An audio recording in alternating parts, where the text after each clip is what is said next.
Assalamu alaikum everyone. So lecture number 22, and today we will be talking about spread spectrum, and we will follow the same mechanism. That is, we will be having a review and recap of the underlying chapter.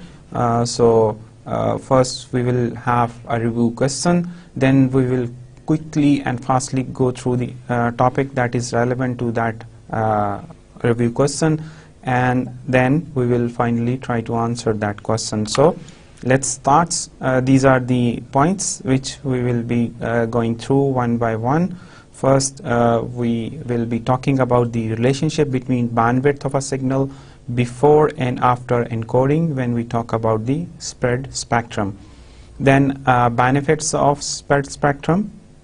So what are the benefits and main advantages of spread spectrum? Because we have a lot of other encoding schemes. So what are the benefits when we use spread spectrum? So after that we will be talking about one type of spread spectrum, that is frequency hopping spread spectrum, and we will quickly will go through and have the recap of the frequency hopping spread spectrum. Then there are two different types of frequency hopping spread spectrum. So we will be talking about the slow and fast frequency hopping spread spectrum. Then we also have one of the main type of spread spectrum, that is direct sequence spread spectrum. So we will be having a review question from the underlying topic. Then we will be having a review question that is relevant to the relationship between bit rate of a signal before and after encoding when we have direct sequence spread spectrum. And finally we will be talking about CDMA, that is the main encoding scheme when we talk about the cellular communication. So here is our first review question. So we have to answer this review question, and the question is that what is the relationship between bandwidth of a signal before and after it has been encoded using spread spectrum. So let's quickly go through spread spectrum. So as we know that whenever we talk about the communication of data from one point to another point, so we have to rely on a lot of different encoding and modulation schemes, right? And spread spectrum is one of those different schemes that we use in order to have data transmission from one point to another point. So the beauty of this the underlying technique is that we spread the signal along frequency axis, right? And we reduce the power. So as you can see on the left hand side of your screen, we have the data, right, that is represented by this signal, and you can see the power of the signal and the frequency that is being taken by this data signal. So power is on the higher side and we have a frequency on the lower side. So when we use spread spectrum, so what we do, we spread the signal along the frequency axis, and in that way you can see the power has been reduced enormously, right? And this is the noise floor, and you can see that it's the level of the signal is below the noise floor. So if somebody want to trap you, or somebody want to jam the signal, or somebody want to intercept the signal, so as it is below the noise floor, so it can be regarded as the noise, right? Or it can be understood as a noise by the attacker or interceptor. And if we talk about the jamming, so you can see that this is a wide band signal. So in order to jam it, you have to jam the whole frequency band. That is not possible, right? So here is the definition, very basic definition of the spectrum. It's a modulation scheme that is applied to digitally modulated signals, right? So we need digitally modulated signals, and then after that we can implement the spectrum, and as a result as a result of the implementation of spectrum, the bandwidth of the signal that is going to be transmitted is increased. So we can see over here that bandwidth is much larger as opposed to the bandwidth on the left hand side before implementing the spectrum. Okay, so here we have some of the features, or you can say characteristics, of the spectrum. So it's difficult to intercept for unauthorized persons. So as I have mentioned that first you can see that our signal is below the noise floor or below the level of the Gaussian noise, so it's very difficult to intercept. So, and there is another advantage or characteristics: they are easily hidden. It is difficult to even detect their presence in many cases. So you will ignore it because it's below the noise floor, so it will be considered as a noise. So jamming, so as I have mentioned that if somebody want to jam it, so it's very difficult because we have the huge bandwidth that is going to be used. So in order to jam the signal, it is possible only when the whole band is jammed. That is not possible. Asynchronous multiple X capability, immunity to distortion due to so whenever we talk about the wireless communication, so we have to face the multipath fading. So in that case, in spectrum, it is more immune to multipath fading. Bandwidth much larger than is needed for the information signal. So you can see if we go back, right, so you can see that the bandwidth of the signal that is carrying the data, right, it's on the lower side, and if we look on right hand side of the screen, so you can see that the bandwidth is now increased. Modulation is done using a spreading code. So how we spread the signal? So we need to generate a spreading code which is independent of the data, right? So there is no correlation, no relationship of the underlying spreading code that we are going to use in order to implement the spectrum. So as a result, the transmitter and the receiver has to be synchronized in order to send and receive data. Despreading at the receiver is done by correlating the received signal, of course, with a synchronized copy of the spreading code. So the same spreading code has to be present at the receiver side, and the amount of spread actually is dependent upon the processing gain, right? So spectrum increases the bandwidth of the message signal by a factor n, called the processing gain.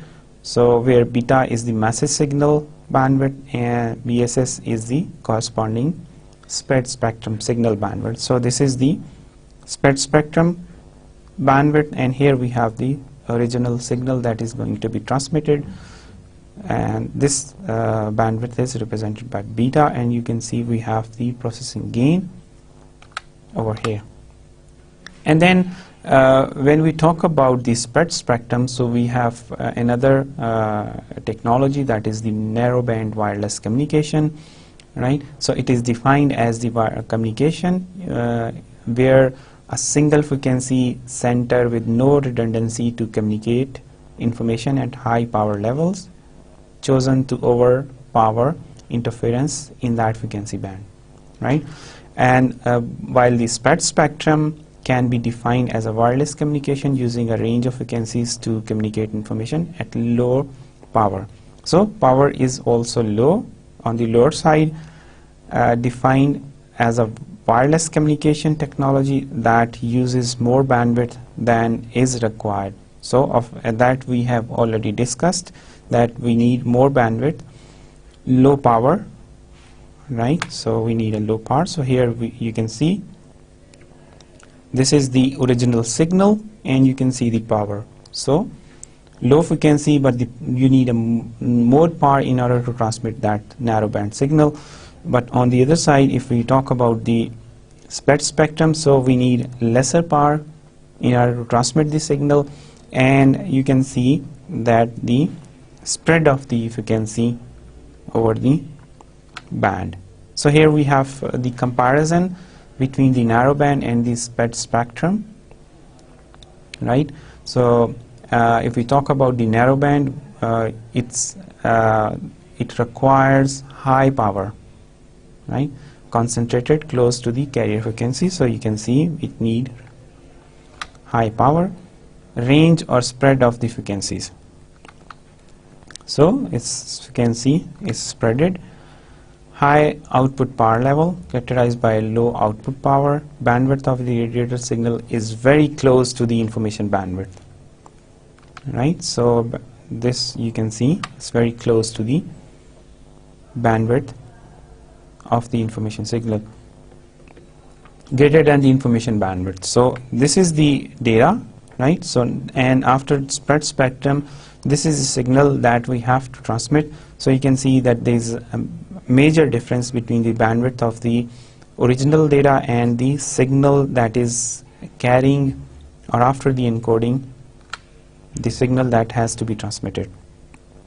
So narrowband, they are more prone to interference, so it means there are more chances of interference, so they are less prone to interference. So they have very low chances of interference, causes tremendous interference with other devices communicating on the same or close frequencies. So in case of narrowband, if we have other devices that are communicating on the same frequency or that are using frequencies that are very close to the frequency of the underlying device, so in narrowband there are more chances of interference. Whenever we talk about the spread spectrum, causes less interference due to the low power level, because the power is on the lower side, so there are very little chances of interference with other devices working or functioning on the same frequency band. So in case of narrowband we need a license, and in case of spread spectrum, no license when using unlicensed WLAN technology. So here we have the spread spectrum. So you can see this is the bandwidth and this is the spreading code, and after the implementation of spread spectrum you can see that the frequency is enlarged and the power is lowered, right? So again we have some of the characteristics of spread spectrum is much greater than the original bandwidth. So here we have mentioned narrowband signal data and wideband signal that is after in the implementation of the spread spectrum. Noise immunity of spread spectrum is larger. The larger the processing gain, LC, W over R, right? So here we have mentioned processing gain in different form can coexist in the same band, right? So multiple systems, they can communicate while using the similar band. So one example is CDMA,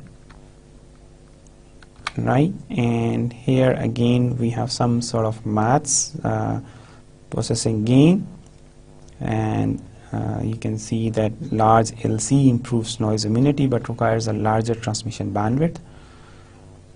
Direct sequence spread spectrum is a repetition FEC coded system, jamming margin, right?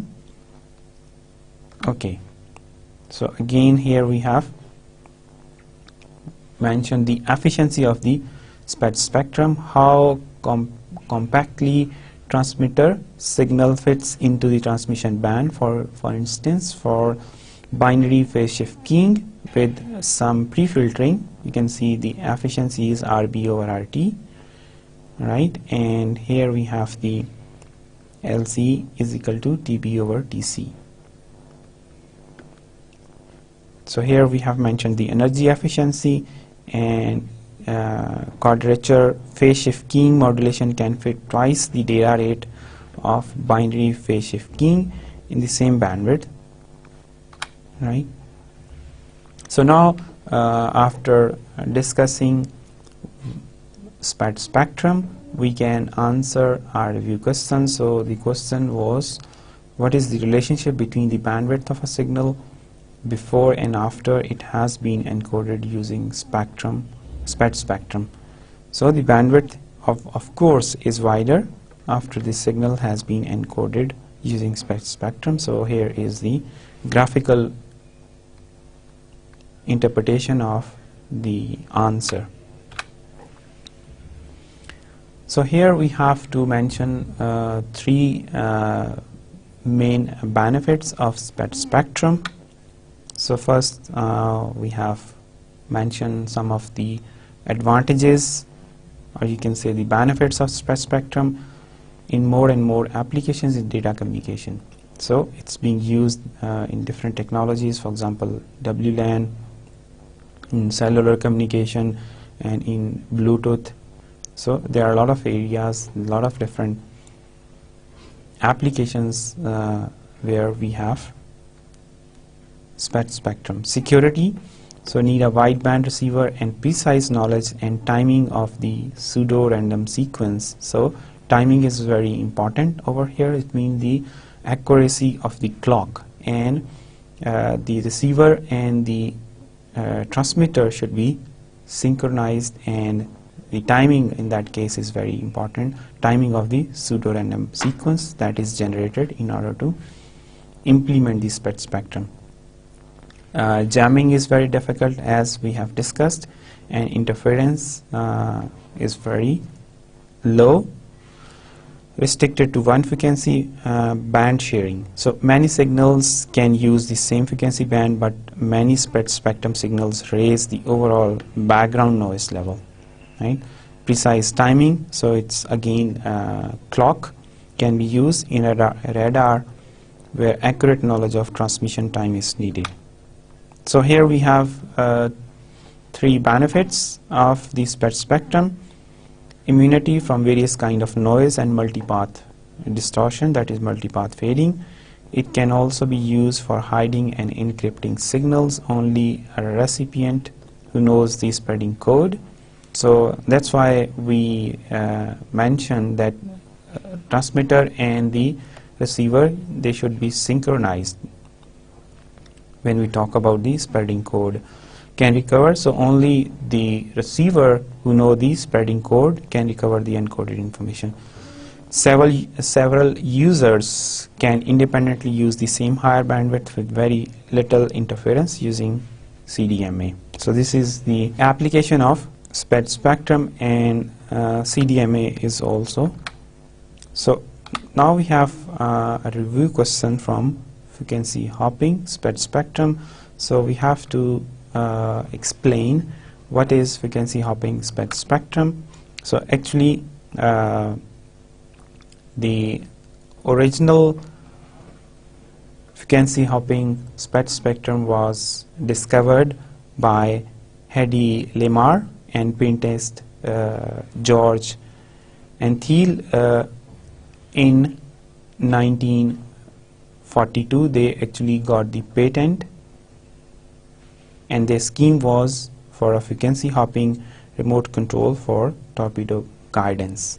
So she was an actress, and she got this frequency hopping SPED spectrum scheme patented along with her friend George in 1942, but they could not got the recognition until 1990 when the vendors, they realized that they can use this frequency hopping SPED spectrum technique in order to have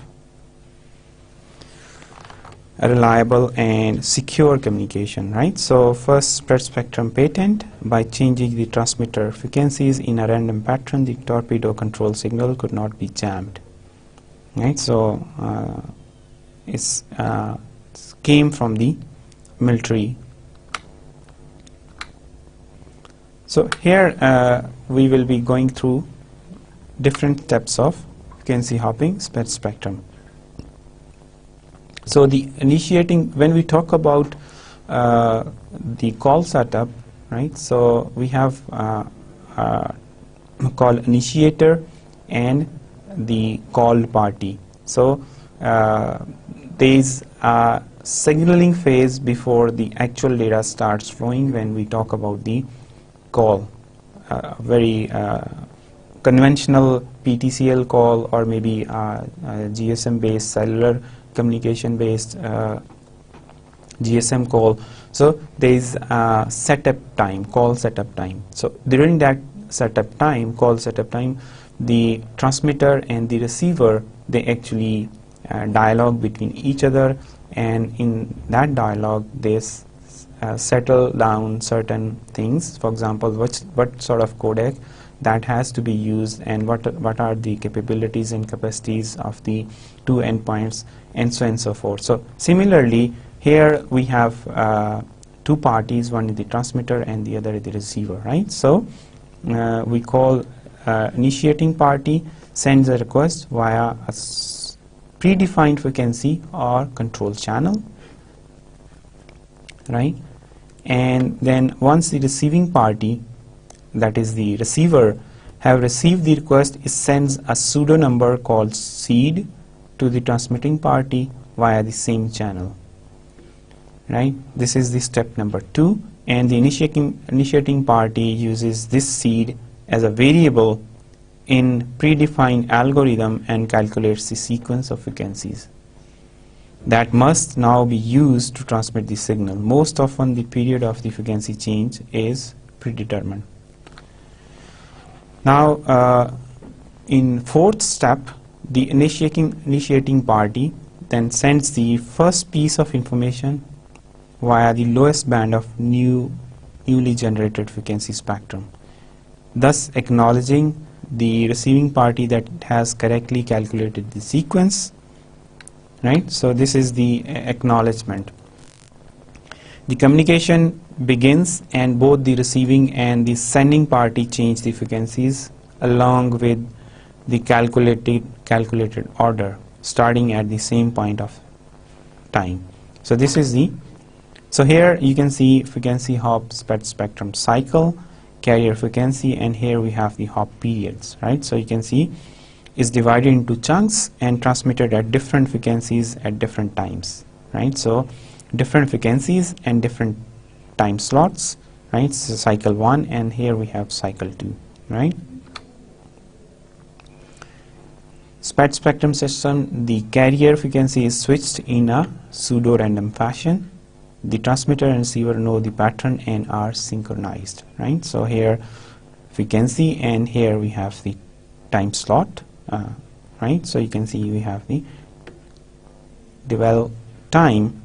So let's talk about what is dwell time. When we talk about the frequency hopping spread spectrum, it includes characteristics such as dwell time, hopping sequence, and hop time.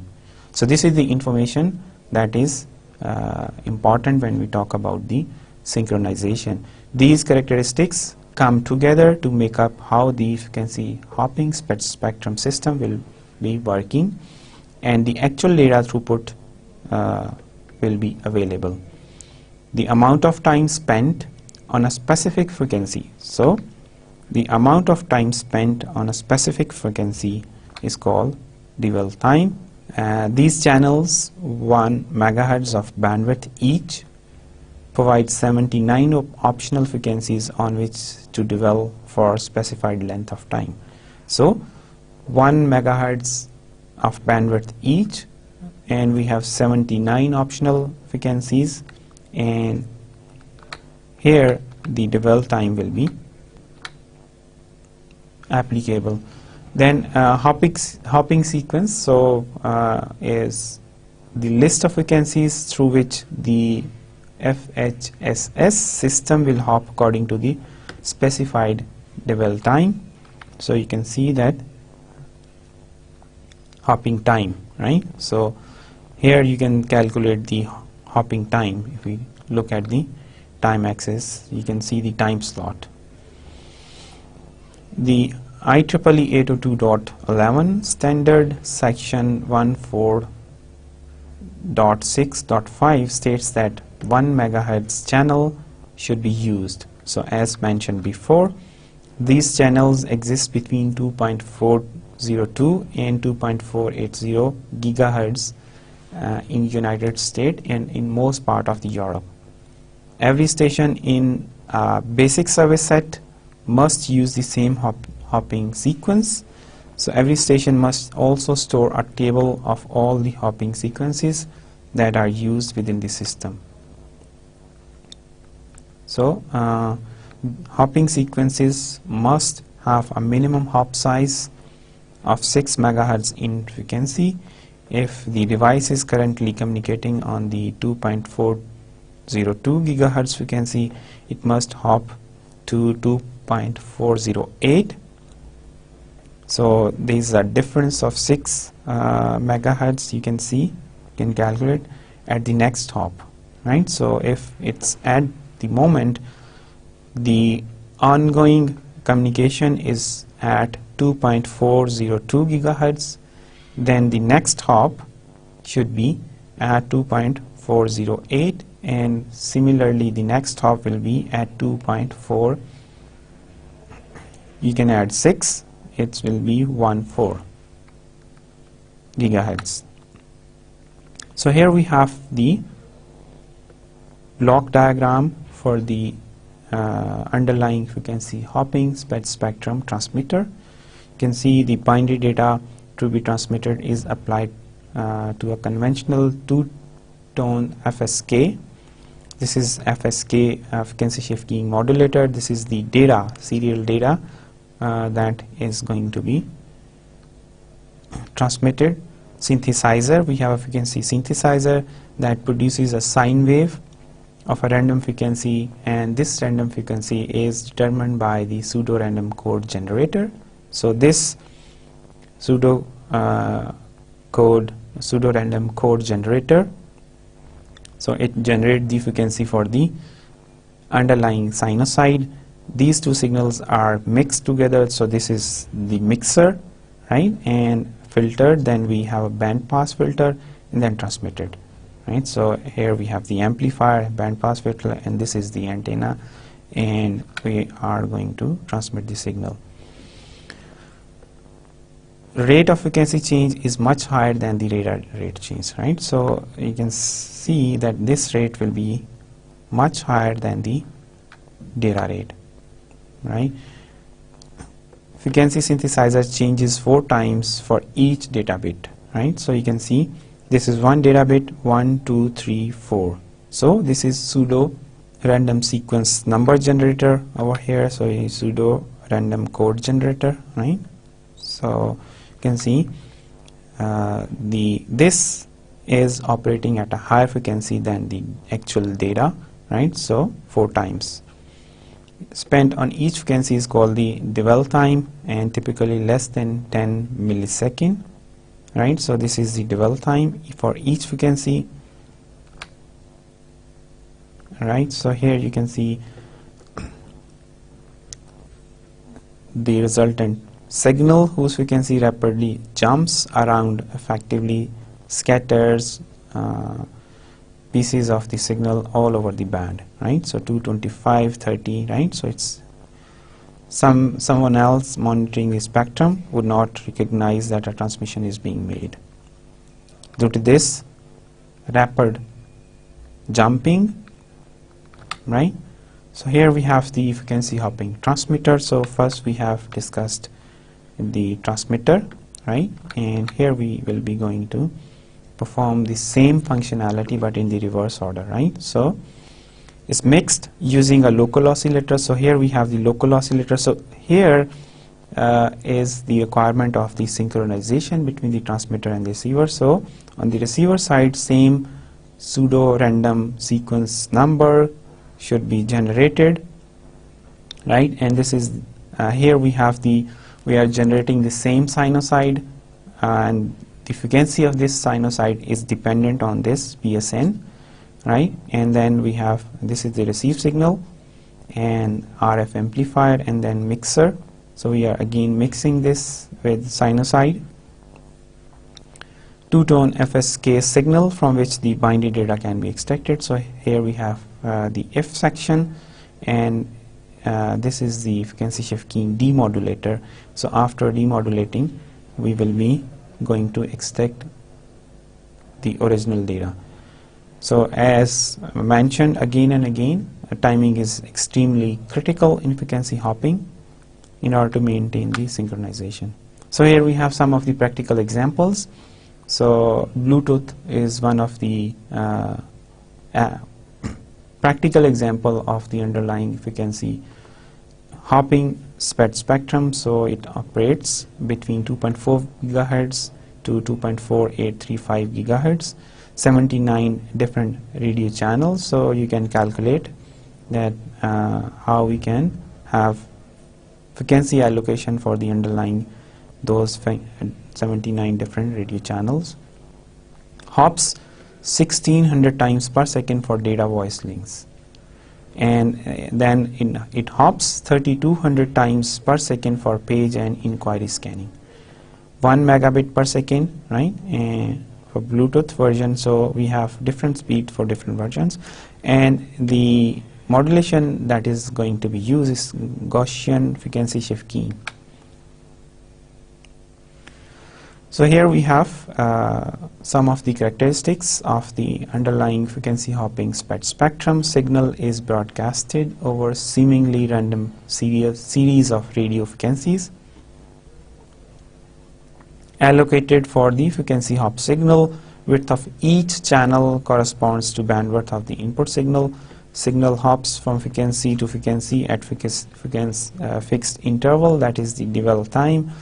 Operates in one channel at a time. Bits are transmitted using same encoding scheme. At each successive interval, a new carrier frequency is selected.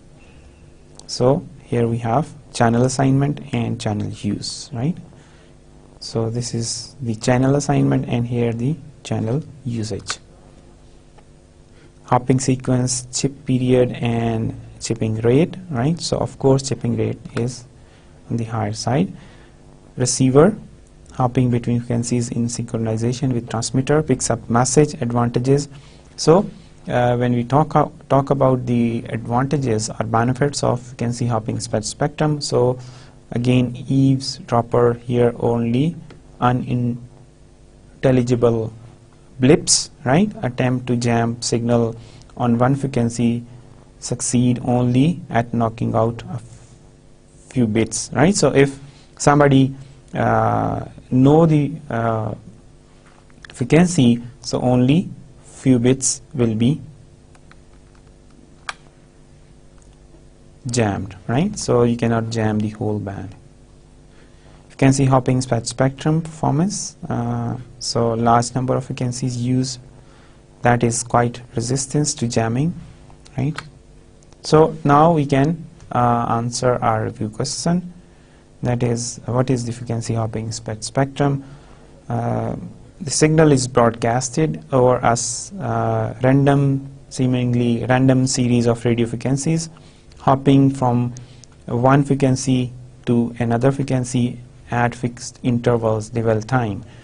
At the receiver, there should be a synchronization, and that same code has to be used in order to receive the data or extract the data, right? So now we have to differentiate between slow frequency hopping spectrum and the fast frequency hopping spectrum. So if we talk about frequency hopping spectrum, so it's actually a discrete change of frequency, carrier frequency, sequence of frequency change via pseudo number generator at discrete interval of time. So we have two versions of frequency hopping spectrum. First one is fast hopping. So in the fast hopping, several frequencies per user bit. On the other side, if we talk about the slow hopping, then we have several user bits per frequency. So there are few advantages. Frequency is selective fading and interference limited to short period, and then simple implementation. So it uses only small portion of the spectrum at any time. So here we have the frequency hopping spectrum example. So this is the data, original data that we have to encode by using frequency hopping spectrum. So you can see TB is the bit period. For individual bit we have, this is the amount of period for the underlying bit. And then we have also defined another, this is TB, bit period, and then we have TD, that is dwell time, right? And if we talk about the slow hopping, so you can see we have 3 bits per hop, right? So 1, 2, 3, so 3 bits per dwell time, so it means 3 bits per hop. And when we talk about the fast hopping, so you can see we have 3 hops per bit, right? So you can see we have now the TD has been reduced and 3 hops per bit, right? So 1, 2, 3, so it means 3 hops per bit. So in a single bit we have 3 hops, so it's fast hopping. So here are some of the characteristics of the slow and fast hopping. So of course it's simpler, right? It's cheaper, so the implementation is cheaper, and this is the disadvantage, less immune to narrowband interference. And if we talk about the fast hopping, so it's in case of pros, more immune to narrowband interference. Cons, tight synchronization. So of course we need to synchronize the transmitter and the receiver, so it has to be synchronized. So as due to fast hopping, so you can see 3 hops per bit, so it means we need a very complex circuitry in order to achieve the synchronization between the transmitter and the receiver. So here commonly use multiple FSK, MFSK, multiple frequency shift key, have frequency shifted every TC seconds. Signal element is TS, and slow frequency hopping spectrum has TC, right, greater than or equal to TS. Fast hopping TC is less or equal to ES, right?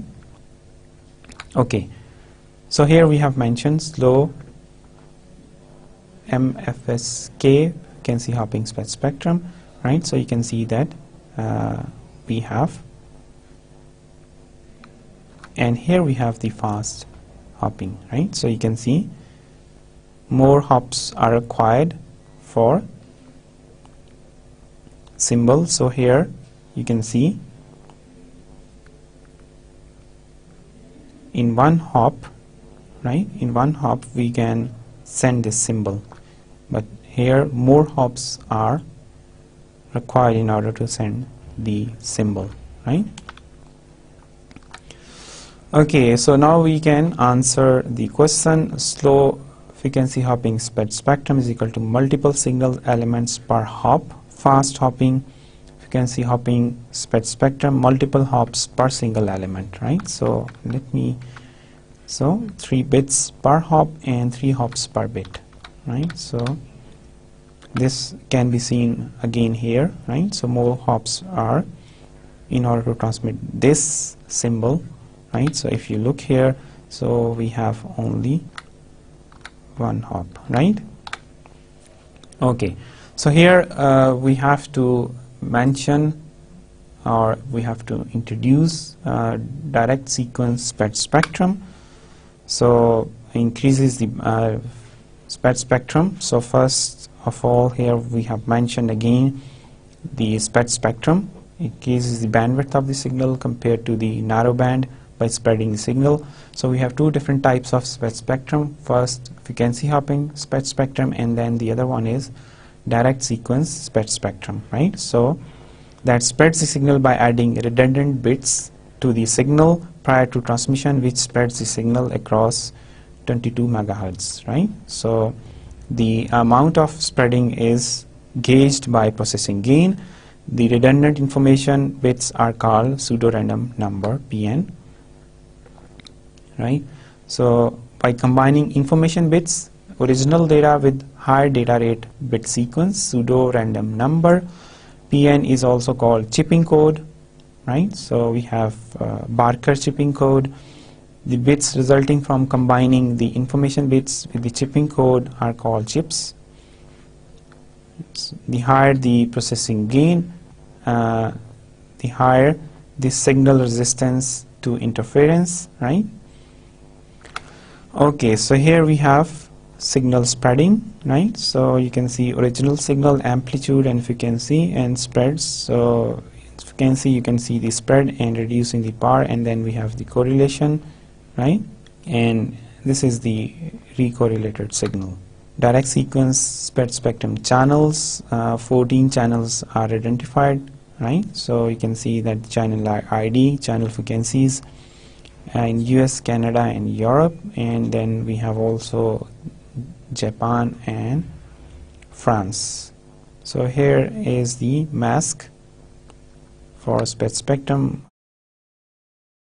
So here we have mentioned direct sequence spread spectrum frequency assignment. So you can see the center frequencies of each channel are only 5 megahertz apart, right?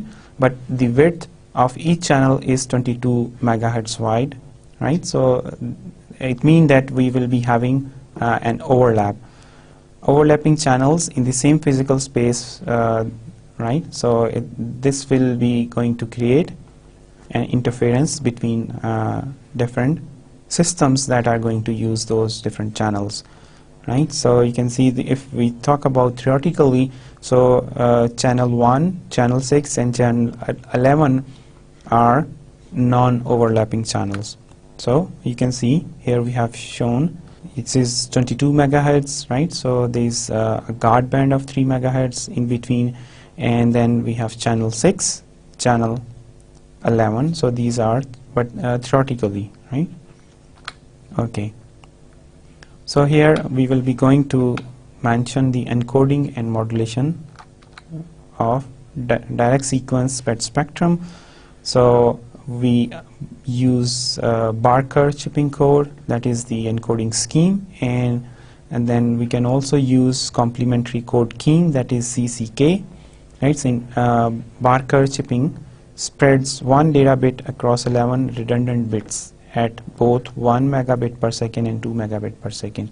So when we talk about the CCK, so maps 4 data bits into a unique redundant 8 bits for 5.5 megabits per second, and then we can also map 8 data bits into a unique redundant 8 bits for 11 megabit per second.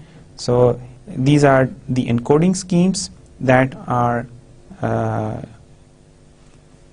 being used when we have direct sequence spread spectrum, and then these are the modulation schemes. So we can use differential binary phase shift keying, right? And we can also use differential quadrature phase shift keying, right? Two phases phase shift, with each phase shift representing one transmitted bit. And here we have four phase shifts, each phase shift representing 2 bits, right? Encoding, so transmission, right? So was chosen to spread each 1 and 0 signal has 6 ones and 5 zeros, right? So if you count the ones and zeros, so ones are 6, 1, 2, 3, 4, 5 and 5 zeros. So here we are going to explain Barker chipping code. So this actually is adopted by 802.11, and we have 11-bit Barker chipping code. So you can see this is the sequence, Barker sequence, and we have 6 ones and 5 zeros, right? So each data bit, either 1 or 0, right, is being XORed with this code. So when we apply this, so if 1 is encoded, all bits has to be changed, and if 0 is encoded, they will stay the same. So in case of this is the transmission, right? So we are actually applying the XOR operation. So let me write down the, so if we have X, Y, and this is the output, I mention it with out, right? So 0 0 0 0 1 1 1 0 1 1 1 0, right? So you can see if we are going to encode 1, right? So 1 is encoded, all bits has to change, right? So 0 is encoded, all bits stay the same. So this is so we are actually have to perform the XOR operation, so we should know the truth table, right? And in case of receiver, right, so a 0 bit corresponds to an 11 bit sequence of 6 ones, and a 1 bit corresponds to an 11 bit sequence of 6 zeros, right? So see, 6 ones and 6 zeros, right? So here you can see this is the chipping code, Barker sequence, right? So you can see 1 0 1 1 0 1 1 0 1 1 0 1 1, and then we have 3 zeros, and this is the original data, right, that is going to be. So now we can take the XOR, right? So you can see here 1 1 0, right? So now you have to remember this truth table. So let me write down again here X, or I can write this is B Barker code, and this is the original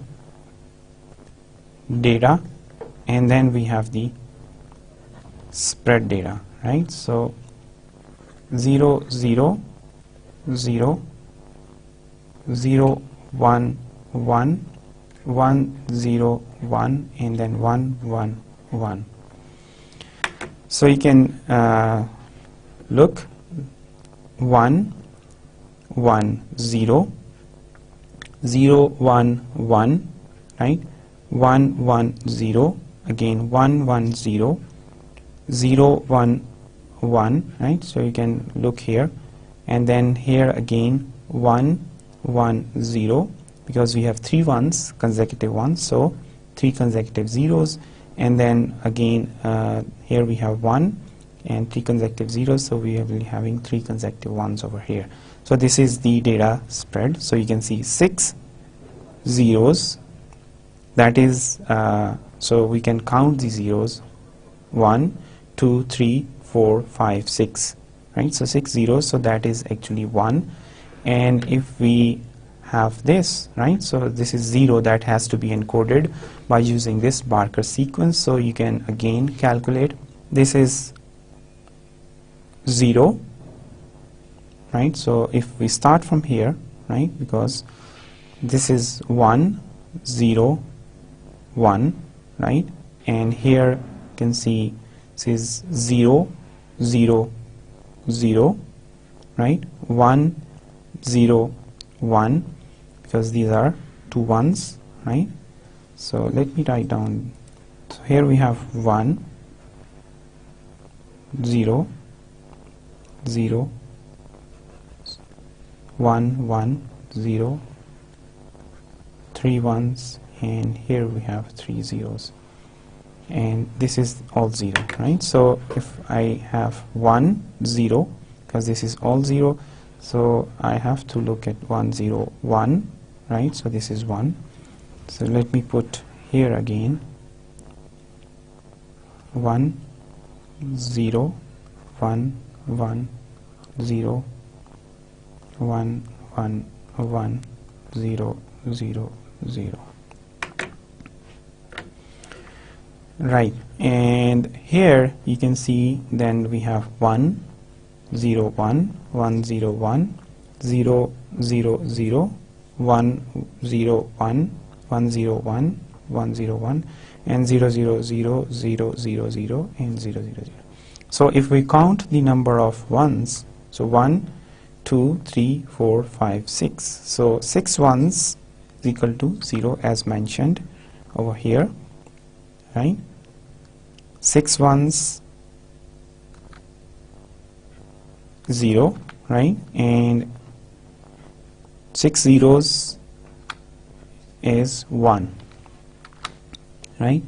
So here you can see a single data bit, and that is expanded, right, data bit, right, and this is the chipped sequence, right, and here we have XORed them, spreading sequence, right, and again XOR operation between, and this is a chipped sequence, right, single bit. So this is in case of 1.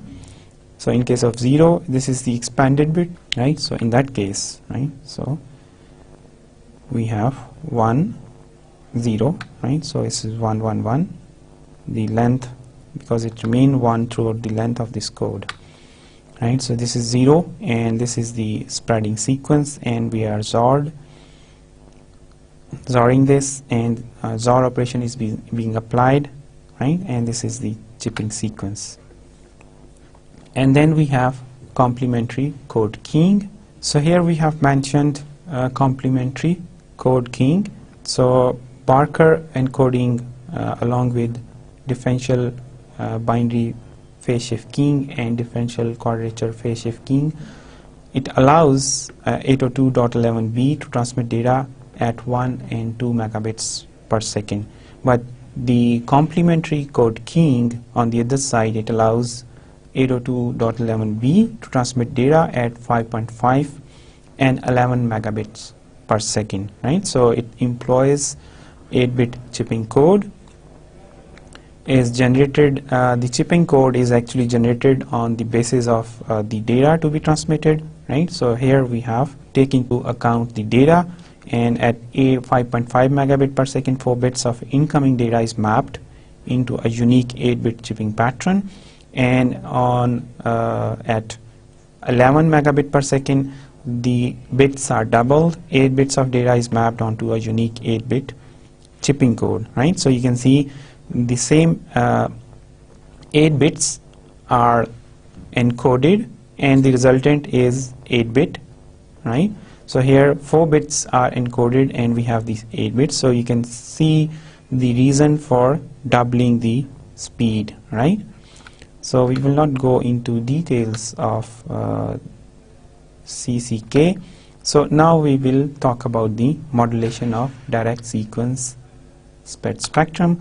So as mentioned, we use differential binary phase shift keying, right? So you can see that this is the amplitude.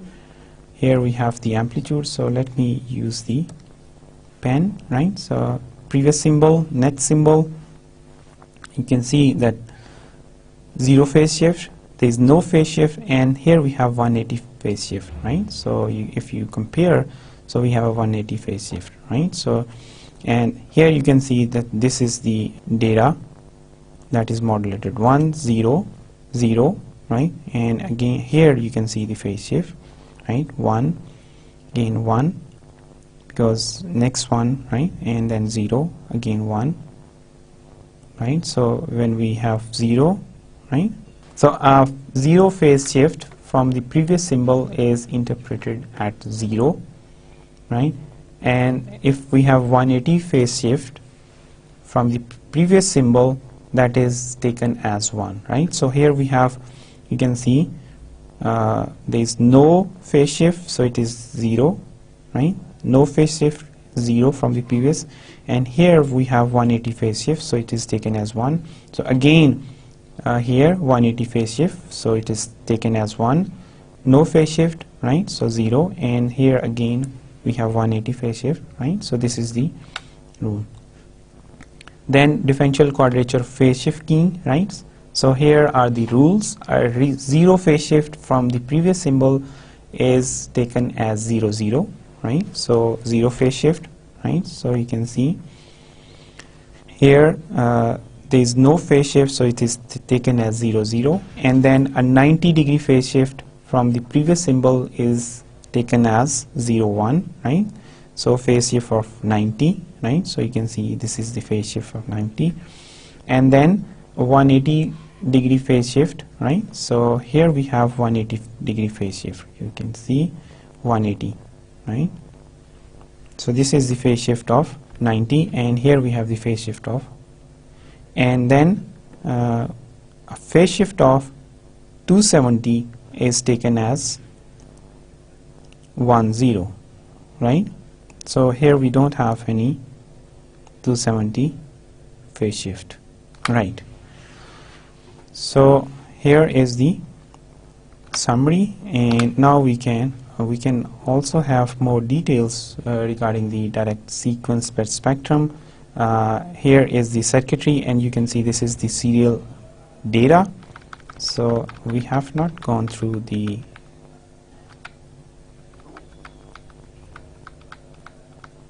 right, so we can go through the circuitry, right? So here you can see that this is the serial data, and here we have generated the pseudo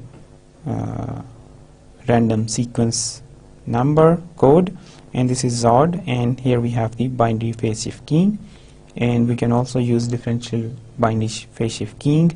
This is the and then amplified and data is transmitted, right?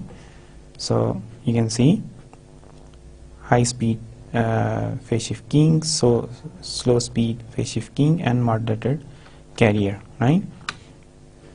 So here we have the example, another example. You can see 1 1 0 1, right? So you can see the phase shift 1, right? So no phase shift, again 1, and phase shift 0, right? And here we have the, so, and this is the actually data, right? And this is the chipping code, right? And we have this data, and this is actually the, here we have the data, and here we have the chipping code, right? And after data is ZORD with PRS, and we have the resultant this, and now we have to modulate this resultant, right? So you can see this is 1, and then 0 phase shift, right? And then again 1, right? 0 to 1, so phase shift, and then 1 phase shift, and you can see whenever we have 1 1, right? So no phase shift, right? So if we talk about the receiver, must know the pseudo random sequence, right? Using an identically programmed PN sequence compares incoming signals, right? So that's why. So it's, here we have the processing gain, bandwidth is the divided by the data rate, that is FB. The higher the processing gain, the greater the DSSS, right? So here we have benefits and precise timing, band sharing, right? So now we can answer our review question. So spectrum, each bit in the original signal is represented by multiple bits in the transmitted signal using a spreading code. So now here we have to mention the relationship between the bit rate in direct sequence spread spectrum before and after encoding, right? So here you can see direct sequence spread spectrum, input data, locally generated pseudo random bit stream, right? And then this is the transmitted signal. We talk about the receive signal, so this has to be sync with this same code, pseudo random bit stream, and then after this OR operation we can retrieve the data, that is the data intended to send. So for an n bit spreading code, the bit rate after spreading is n times the original bit rate. So we need to explain over here CDMA, code division multiple access. So this is the block diagram for the transceiver, right? If we talk about the transceivers, because this technology is very frequently being used when we talk about the cellular communication. So our cell phones, they are actually acting as the transceiver. So you can see we have both in and out, right? So the both in and out. So let's take an example. So if we have to multiply this 1 into 1, 1 minus 1, right? So this is the, so now we can take the example low bandwidth signal, right? So 1, 1, minus 1, 1, minus 1, minus 1. Right? So high bandwidth spreading code, right? So this code has to be multiplied with this bit, right? So 1 into 1, 1 into minus 1, right? So, and as a result, if after mixing the signal, right? So you can see 1, 1, 1, 1 into minus 1, minus 1, right? So now we have mixed, this is the code, right? And now we are going to transmit it. To decode, we need the same code, right? This code, this one, right? And now we can multiply the received data with this, right? So decode, receive, and multiply by the same code, spreading code, and now we can get 1, right? So this was the data, right? So 1, 1, minus 1, 1, minus 1, minus 1, right? So this was the data, right? So 1, 1, minus 1. So we can so we can also, if we use, if the transmitter and receiver, they are not properly synchronized, so we can use the wrong code. So shift the same code left a bit, right?